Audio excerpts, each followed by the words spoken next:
I return now to part one of the story about the person codenamed Andre. Bagley had asked for the most important thing Nosenko could tell the CIA. The response turned out to be one of the most important mistakes Nosenko made during his 1962 defection to Geneva. When Nosenko crowed that he knew the most important American spy that the KGB had ever recruited in Moscow, Bagley was all ears. Codenamed Andre, according to Nosenko, this spy was an Army Sergeant Cyber Machine Mechanic, as I said before. Andre had become involved with a Russian woman who, unbeknownst to him, was working for the KGB. He was confronted and agreed to cooperate in order to save his marriage. Nosenko also revealed that his boss had gone all the way to the U.S. just to reactivate Andre after the residence there had lost contact with him. Bagley understood the man Nosenko was referring to as his boss was the chief of KGB operations against the American embassy in Moscow. Bagley was quick enough on his feet to ask the name of this officer. Nosenko replied it was Vladislav Kovshar. At the time of the Geneva sessions with Nosenko, the CIA station did not yet know who Andre was. That was a puzzle that Bagley began working on in earnest during a brief visit to headquarters after the end of the Geneva conference. There, Counterintelligence Chief James Angleton let Bagley review the Anatoly Golitsyn files. After reviewing them, Bagley quickly alerted Angleton to the fact that Nosenko's story did not add up, and that the KGB might have sent Nosenko to the CIA to divert them from Golitsyn's valuable leads. Angleton told Bagley to keep it quiet for the time being, that he and Bagley would work deeper on the problem when the latter returned to headquarters for duty that fall. By November 1962, in his new job as chief of the counterintelligence section of the Soviet Russia Division, Pete Bagley was worried about Nosenko's bland explanation for Kovshar's January 1957 mission to Washington. Bagley began hunting for a piece that would unravel who and what Nosenko's deceptions were designed to provide cover for. Bagley recalled that the initial piece of this puzzle had been how Nosenko's Andre report allowed the CIA to breathe more easily after comparing it with Golitsyn's alarming identification of Komarov as a pseudonym for Kovshar. Recall that Kovshar had used that pseudonym for his January 57 trip to Washington. Bagley's point was this: a sergeant mechanic working on cipher machines, but not himself dealing with ciphers, could not endanger American security, as might, for instance, a higher military, diplomatic, or intelligence officer. So, Nosenko's allegation that Kovshar went all the way to Washington to reactivate Andre was suspicious and felt like a pacifier. At that time, one of Bagley's analysts had gathered a pile of FBI documents about their surveillance of Komarov, whom Golitsyn had identified as Kovshar. In those documents, Bagley found the next significant piece of the puzzle. Komarov was described as a diplomat on a permanent assignment to the Soviet embassy in Washington, but Golitsyn had described it only as a trip. Those FBI reports revealed that instead of remaining for a normal 2-year assignment in Washington, Kovshar had actually returned to his job waiting for him in Moscow after just 10 months. That piece fit well with another puzzle piece, and that was that the permanent status of Kovshar's assignment now was obviously contrived in order to provide cover for a mission expected to require an extended stay. But that was a far cry from Nosenko's quickie scenario that his boss had gone all the way to America to restore contact with a busted sergeant mechanic.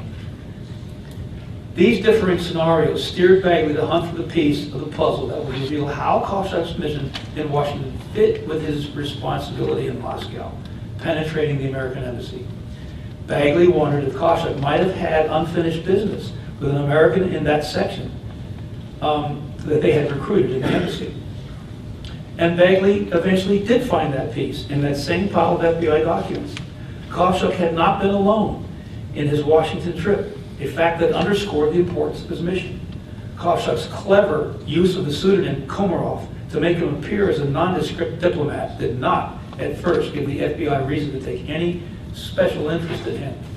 But while FBI surveillance were tailing a known KGB operative from the Soviet embassy, Yuri Guk, they spied him in clandestine tactics with Komarov and a third Soviet official. The third man was also undercover. To the FBI, he appeared to be no more than a Soviet news correspondent from New York. After many weeks had passed, the FBI discovered these three men working together so often that they gave them the moniker the Three Musketeers. The pattern of their activities provided Bagley with the next piece to place into his puzzle. The Musketeers' maneuvers suggested they were meeting with a spy. But the trio worked with such professional skill that even with intensified surveillance, the FBI was never able to observe the spy. Finally, after combining and analyzing the data obtained from the FBI's and Golitsyn's information, Bagley was floored to see the completed picture of the Musketeers. The KGB man and the FBI man, the KGB man that the FBI had been following, trailing, was Yuri Guk. He was only nominally assigned as a diplomat to the Soviet embassy. He was actually a provocateur and Gribanov's second chief director. And the Musketeer posing as the newsman from New York was none other than Alexander Kislov, a KGB agent in Gribanov's deception department, and, as you recall, Nosenko's roommate in Geneva. At this point, Bagley was satisfied that these disparate events in Washington, Moscow, and Geneva were not coincidental. Rather, they were adjacent pieces of the same puzzle. In fact, the emerging picture was quite a spectacle. At the very moment in Geneva that Nosenko was telling Bagley at Kiev-Volta about Kondrashev's trip 5 years earlier, the same two Gribanov deception operatives were now supporting Nosenko's provocation in Geneva. Pretending to have read the KGB file on Kislov, Nosenko now certified that Kislov had no connection at all with the KGB. The unavoidable conclusion was that Gribanov had sent Nosenko to CIA to divert attention from Golitsyn's legitimate leads. As the former director of Central Intelligence, Alan Dulles, often reminded his subordinates, once a single piece of a black operation is compromised, the remaining pieces are more easily deciphered. With so many pieces in hand, much of the remaining details of Gribanov's operation, Boomerang, were easy pickings for Bagley. Nosenko's story of Andre, his most important story, could not be true. The facts of Kondrashev's trip made that clear. It was not to restore an old contact that led the KGB to send one of its key counterintelligence officers away on an ostensibly permanent assignment while holding the job open for him back in Moscow. In sum, in early January 1957, Gribanov's agents had flown to the United States in a 2-day interval, Kislov as a journalist to New York, and Kondrashev as a diplomat to Washington. Within weeks, the FBI observed them working together in Washington with a known KGB operative, Yuri Guk. The Edward Ellis affair. With that much of the puzzle completed, Bagley was ready to test his working hypothesis for the Kondrashev trip. Its purpose had been to reconnect with an asset that the KGB had recruited in the American embassy in Moscow that had been reassigned to Washington, the place where the three Musketeers had been spotted. So Bagley's section dug up the records on embassy personnel departures prior to Kondrashev's visa request. That produced a list of everyone who left the Moscow embassy from August to November 1956. One name on the list jumped off the page. The man the CIA had sent to support the Popov operation. Bingo, he was Edward Ellis Smith, the U.S. Embassy Security Officer. Smith had been one of the minute number of CIA officers who were aware of Popov's defection.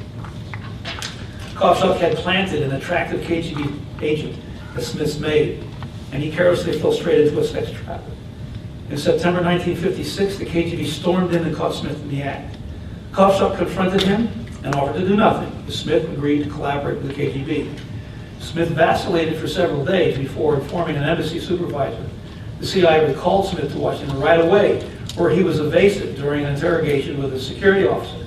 As a result, the CIA fired him in October 1956.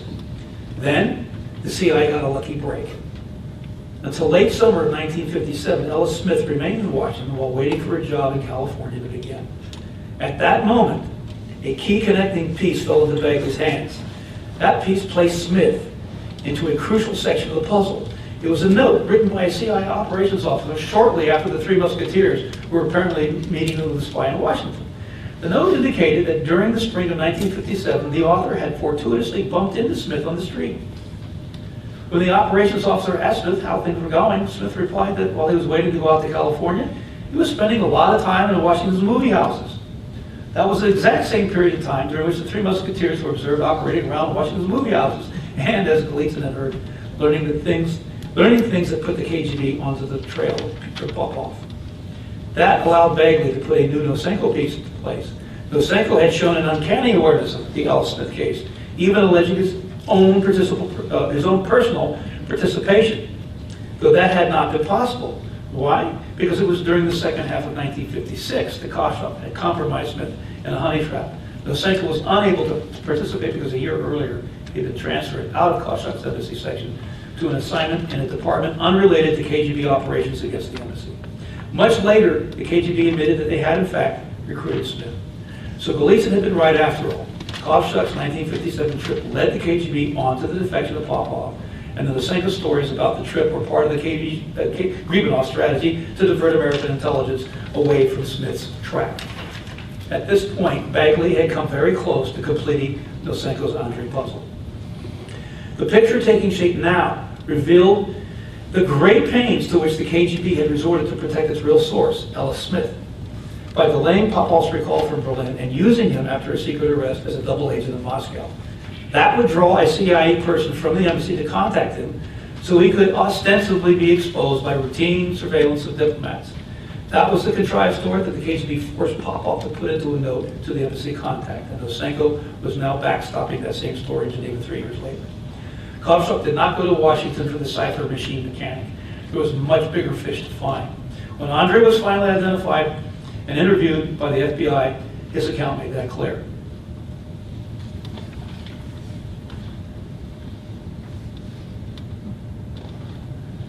So now we're going through a section on the, how this war playing out between these two counterintelligence chiefs.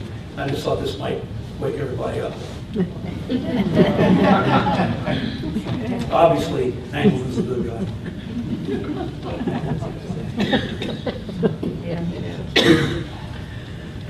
Angleton and Bagley had locked horns with Schleppen and Gribanov, each side going all out to neutralize the successful penetration by the other. The KGB did not want the CIA to discover who had betrayed Popov's treason and when the event had occurred. Popov himself had provided half the answer in April '58. A drunk GRU officer boasted that a mole in the CIA had given up the technical details of the U-2 program. Angleton had sent Oswald as a dangle to start the hunt for the mole.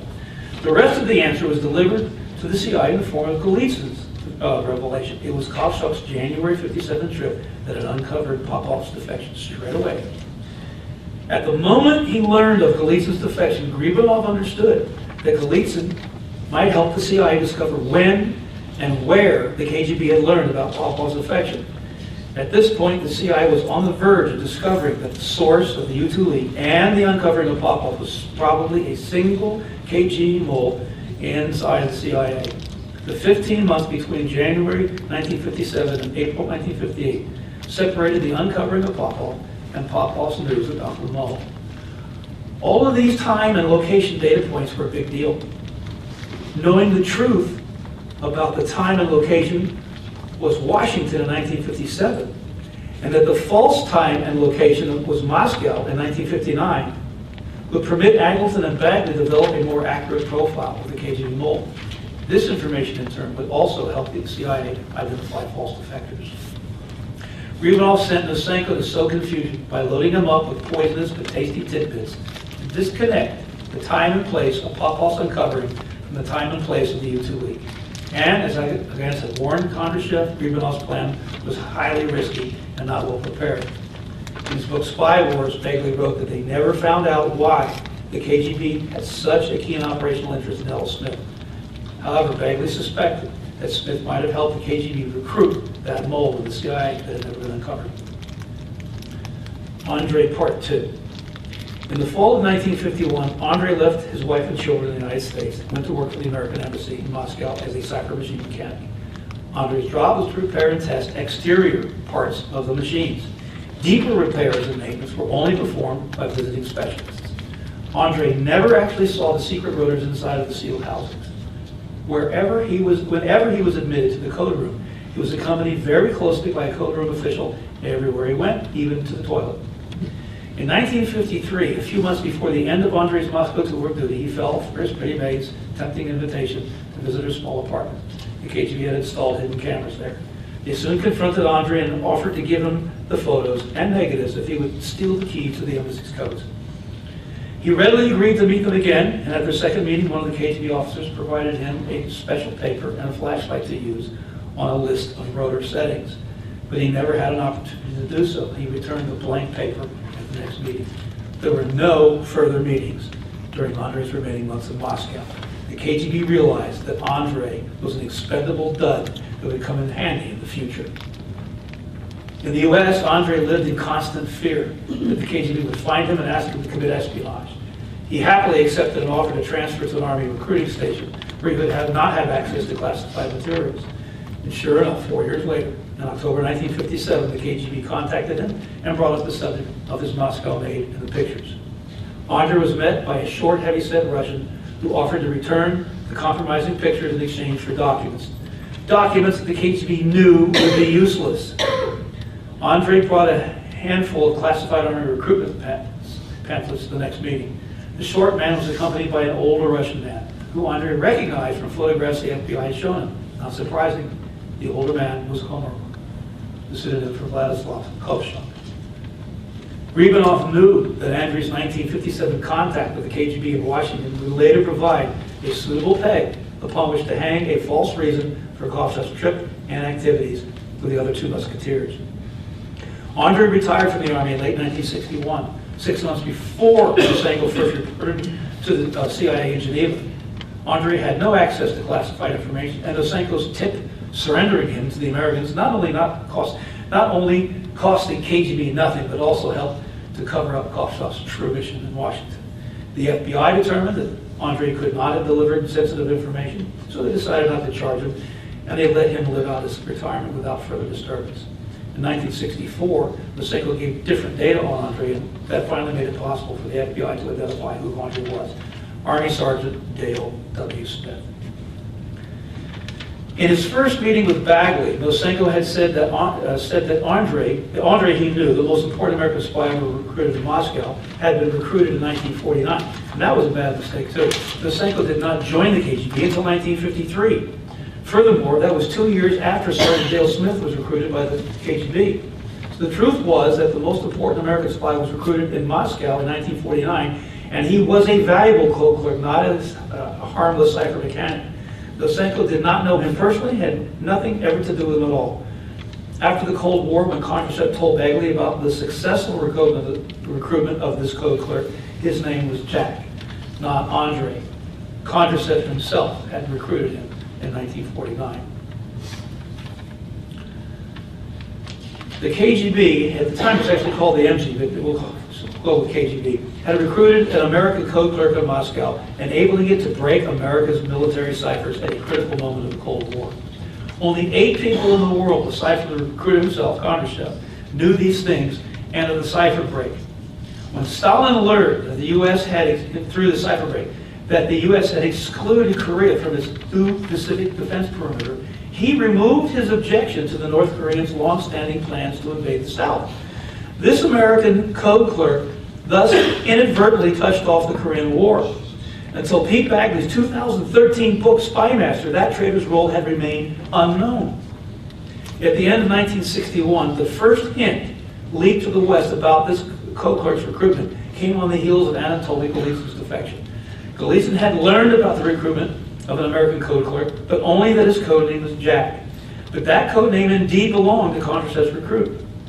To throw American investigators off the track opened by Golitsyn, the KGB put to work its time-tested practice of deception, and it succeeded. And the Americans failed to pin down the identity of Jack or any other code clerks Golitsyn had pointed to. In 1948, Roman Markov reported an observation by surveillance of an American code clerk spending the night with a Russian girl, Nadia. Markov visited Nadia and told her the affair was known. But far from discouraging it, the authorities wanted her to develop it. Kondrashev directed her relationship with the code clerk, to whom the section now gave the code name Jack. Kondrashev learned that Jack was unscrupulous and greedy for money. He planned to marry Nadia and leave with enough money to enjoy a rich life in America.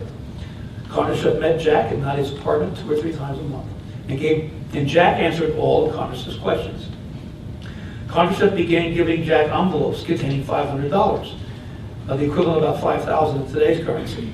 Soon the envelopes had $1,000 inside. Jack used parts of cipher machines in meetings. Eventually, he succeeded in bringing a cipher key settings schedule. He did so again whenever the key settings were changed. Misha, a cipher specialist of the KGB's 8th chief director, was familiar with the codes and ciphers equivalent to America's National Security Agency. He began to attend the meetings. Misha asked detailed questions and gave Jack concrete assignments. Kondrashev began providing Jack envelopes containing $5,000 at each meeting. By the time that Jack was transferred from Moscow in late 1949, he'd received $50,000 in a send-off bonus and another $50,000 in cash. The value of that $100,000 at the time would amount to more than $5 million today. But for the KGB, the value of his services was incalculable. After the cipher breakers had worked for a time on Jack's materials, they succeeded in intercepting clear text. Jack's information had enabled them to assemble a copy of the machine, and they could read American secret communications between Washington and all American posts around the world. This continued throughout the months that the keys provided by Jack remained valid. When Jack's new posting came, he left thinking he would meet and marry Nadia in Europe, but the KGB made sure that would never happen. Shortly after another brutal purge by Stalin, Kondrashev's bosses were arrested and thrown into prison.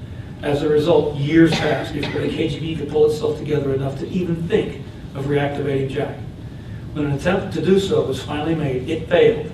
In a talk with Bagley after the Cold War, Kondrashev did not remember or was unwilling to tell why. Another deep breath. We jump now to the other side of the galaxy at the end of the Kennedy presidency. In late September 1963, Lee Harvey Oswald traveled to Mexico City. John Whitten, the headquarters CIA officer in charge of the Mexico desk, wrote a report about Oswald's visit to Mexico after the JFK assassination. Whitten said that when they learned from the radio sets that had been turned on all over the agency that Lee Harvey Oswald had been arrested for the president's murder, the effect was electric. For more than a half century, Oswald's fall 1963 Mexico City trip has been the subject of top secret congressional investigations and scores of books, including my own. That subject is not on my agenda this evening, with one exception. At the outset of my presentation this evening, I briefed you on the case, such as it is, for concluding that Oswald was a false defector to the Soviet Union in 1959. A surprising piece of evidence emerged from Oswald's Mexico City trip that bears directly upon the case for a false defection in 1959. Recall at that point, in front of the American consular officers in their embassy in Moscow, Oswald declared he was prepared to tell the USSR he had learned about radar and something special, a not-so-subtle allusion to the CIA's U-2 program. Now, just 7 weeks before the Kennedy assassination in 1963, Oswald again dropped a provocative hint, this time in front of Soviet consular officials in their embassy in Mexico City. According to KGB officer Oleg Nechparenko, who was present when Oswald made the comment, quote, he even dropped some hints that he had supposedly carried out a secret mission in the Soviet Union. I want to turn now to the impact of the USSR's demise on Nosenko's bona fides. This is something you don't hear from the people that want to hang on to this Nosenko was a good guy. The false claims by both the CIA and KGB of no contact with nor interest in Oswald remained a frozen glacier for the rest of the Cold War. The most recent breakthrough in the case for a false Oswald defection was a revelation in 2012 by Nosenko's original case officer, Pete Bagley, just 2 years before he died. I will get to that shortly.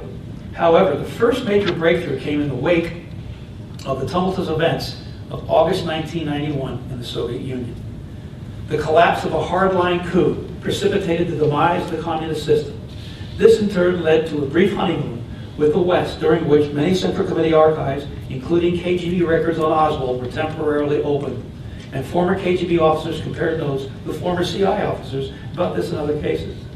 Startling revelations flowed from a new and lasting friendship between Pete Bagley and Sergei Kondrashev, one of the most dominant KGB officers during the Cold War. We'll explain more about these matters in a moment. The Soviet tale of denial of interest in Oswald collapsed with the demise of the USSR.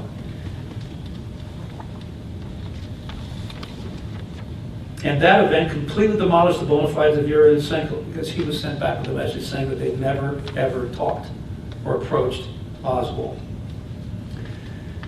Sadly, the CIA has so far failed to apologize to all the fine officers whose careers were crushed when the agency finally made the decision to accept Nosenko as a genuine defector.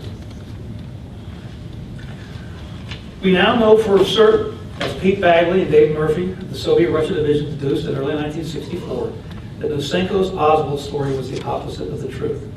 During the years 1962 to 1964, neither Nosenko nor his KGB and GRU handlers had any idea that the USSR would fall and that the unwelcome truth about Nosenko would be exposed by a KGB officer, Oleg Nechepurenko. The truth about Nosenko is also annoying to observers today, who, although they may mean well, persist in hanging on to this old Soviet disinformatia, poisonous information sent to cause harm, to distract, divert, and divide Western intelligence agencies. And that is exactly what befell American intelligence as a result of the poison that Nosenko, by accident or design, infected the CIA with. Nechepurenko had worked in the KGB's Moscow Regional Directorate in 1958 and 1959, while Oswald was actually in Moscow. Nechepurenko assembled and published the cold, hard facts about Oswald and the KGB from files made available to him after the fall of the Soviet Union. The Russian Foreign Intelligence Service, the Russian Ministry of Security, and the Belarus KGB directed him to the relevant archival materials. Nechepurenko's book, Passport to Assassination, was published in 1993. And I met him on 19 November 1993 at a JFK symposium in Dallas, Texas. During Oswald's stay in the Soviet Union, he was twice covertly interviewed by the KGB in Moscow. He was covertly interviewed several times by the Minsk KGB. His work associates were recruited as informants. His apartment was bugged and his mail was surreptitiously opened. Hey, not surprising, as I showed you earlier. The CIA mole hunting unit, Special Investigation, was also opening Oswald's mail. After the Kennedy assassination, both the KGB and CIA denied any interest in Oswald. One can understand and even empathize with the dilemma they faced. Oswald was the alleged lone killer of the president, and as Whitten recognized, he was radioactive. Yet Whitten, who was initially given the task of authoring a CIA report to be used by the Warren Commission, made the mistake of poking around the agency's secret involvement with anti-Castro Cuban groups and plots to assassinate Castro. The CIA even hired the mafia to murder Castro by poisoning him. That operation, like the other attempts to assassinate Castro, failed. Angleton relieved Whitten from his assignment and withheld the agency's Cuban operations from the Warren Commission. But Angleton would end up with a lot more than Whitten to worry about. Counterintelligence chief became consumed with finding Popov's mole. I return to the extraordinary post-USSR relationship that developed between two of the Cold War's most important spy chiefs, the CIA's Lieutenant Pete Bagley and KGB Sergei Kondrashev. In March 1994, a Franco-German TV company had invited retired spy service veterans, two from the East and two from the West, to chat together about their Cold War experiences in front of the cameras. As Bagley entered the breakfast room on the first day of this gathering, he spotted a thin, bespectacled man sitting alone at a corner table, whom he recognized as Kondrashev. "May I join you?" Bagley asked. "Please do," Kondrashev replied, knowing exactly who Bagley was. Within minutes into the discussion, old conundrums rushed into Bagley's brain. He decided to ask Kondrashev a very important question. Bagley had Vladislav Kovshak on his mind, and I've mentioned him several times to you in this presentation. Recall that Kovshak had traveled to the United States in early 1957 on a trip that had helped the KGB uncover America's most important spy in the Soviet Union, Popov. That trip had been rumbling around Bagley's brain ever since. "Tell me then," Bagley said, without preamble or explanation, "there's something that's been bothering me for a long time. Why ever did Kovshak make that trip to Washington?" Kondrashev could have deflected the question, pretended ignorance, but instead he answered matter-of-factly and right away. "Oh, that was to meet an important agent." And after a brief pause, he added, "one who was never uncovered." Just 10 minutes into their acquaintance, the Soviet spy master had confirmed that Popov's mole in fact existed and had never been caught. "Yes, I've long thought so," Bagley replied, and then he dropped the subject, knowing that to dig for the identity of that still hidden spy could jeopardize what might become a very fruitful relationship. Bagley just nodded, and the two spy masters smiled at each other, knowing how exceptional their first exchange had been. By 2008, Pete Bagley made a new acquaintance with a keen interest in the Oswald case, British researcher Malcolm Blunt. They met at a conference in Raleigh, North Carolina, where Blunt asked Bagley a few questions. Later they began corresponding, and Blunt visited Bagley at his home in Brussels at the end of that year. Afterward, the relationship grew quickly. Through November of 2013, Blunt visited Bagley 5 to 6 times a year. Their discussions were long and intense, and mostly related to the Nosenko case. Early on, both set aside the differences. Blunt's belief that there was a conspiracy to kill President Kennedy, and Bagley's belief that Oswald was a nut who got lucky. As it turned out, that one difference mattered little, and Bagley and Blunt became good friends.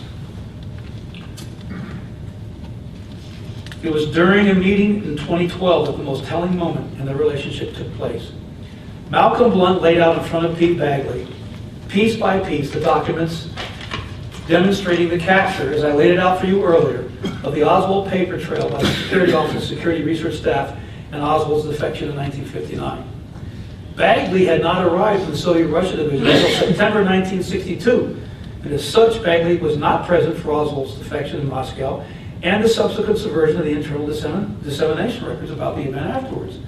However, Bagley was a very quick study. As soon as Blunt put the defection records and their original locations in front of him, right out of the blue, Bagley asked Blunt, okay, was he waiting or unwitting? Bagley knew Malcolm would have no trouble understanding that he was referring to Oswald. Blunt replied, you can't ask me that question. How would I know? At this, in raising his voice, Bagley responded, no, you have to know. Was he witting or unwitting?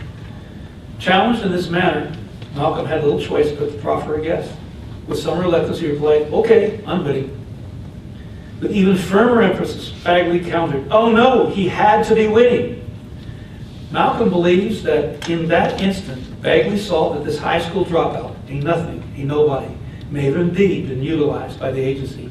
Lee Harvey Oswald had been a witting false defector.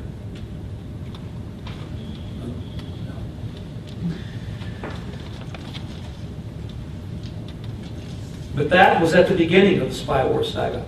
At the end of that epic, Oswald's activities in Mexico City implicated Castro and the KGB in the Kennedy assassination. We've been getting a lot of that the last 5 or 6 days. Neither Castro nor the KGB had anything to do with the assassination of President Kennedy.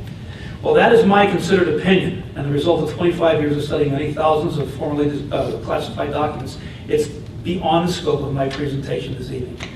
I want to close with a final remark about Sergei Kondrashev and Pete Bagley.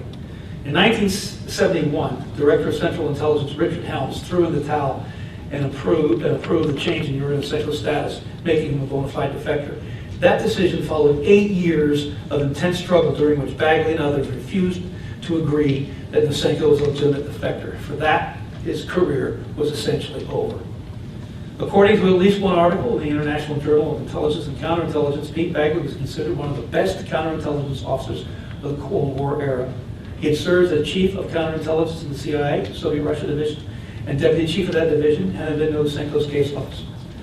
He was thought to be in line to be the head of the CIA and the intelligence committee, on the short track to do that. Well, that ended that. Anyway, his reaction to the documents that Blunt had shown him was a very telling moment. I want to comment on the provenance of Kondrashev's knowledge about the moles, defectors, and false defectors during the Cold War. It's also worth mentioning. He rose to the position of deputy and then chief of the first chief directorate. Moreover, in that capacity, he was also responsible for overseeing disinformation operations abroad, including whatever the chief of the GRU and Gribanov were up to, the second chief directorate. The procedure for keeping Kondrashev informed about especially sensitive disinformation operations taking place in the second chief directorate was as follows. An officer from the second chief directorate would bring Kondrashev a stiff leather portfolio that held a report of developments of the operation. He would stay there in the office while Kondrashev read it, signed for having done so, and handed it back in his portfolio. The courier would depart without leaving any written record, no chance for anyone to see the report. No one was in a better position than Sergei Kondrashev to assess Nosenko. Kondrashev looked pityingly at Bagley and asked, how could your service ever have believed in that man?